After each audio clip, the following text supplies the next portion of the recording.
AP की report के मुताबिक ट्रांसप्लांट की फहरिस्त में 1 लाख से ज्यादा अफराद हैं और इनमें से ज्यादातर अफराद गुर्दे के इंतजार में हैं। हजारों अफराद गुर्दे के हुसूल के अहल होने से पहले ही लिस्ट में मर जाएंगे और बहुत से माहिरीन का कहना है कि इंसानी अतिया करने वाले कभी भी काफ़ी नहीं होंगे। इसीलिए मुहक्किकीन उम्मीद कर रहे हैं कि जीनियाती तौर पर तब्दील शुदा सुवर के आज़ा जिंदगियां बचाने में मदद कर सकते हैं। उसे जीनो ट्रांसप्लांटेशन कहा जाता है।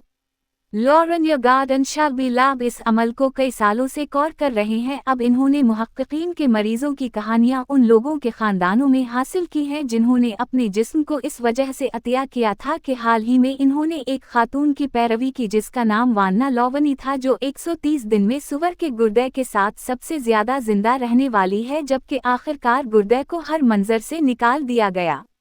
ट्रांसप्लांट मुहक्किकीन को कुछ सिखाता है, लिहाजा यकीना एक खतरा ये है कि ये नाकाम हो जाएगा। डॉक्टर सब कहेंगे कि वो सबसे पहले नाकाम नहीं थे, क्योंकि इन्होंने इन मरीजों में से हर एक से कितना सीखा है वो आपको बताएंगे कि वो नाम है जो नीचे जाएंगे और तिब्बी तारीख, क्योंकि वो कानून के मुताबिक हैं।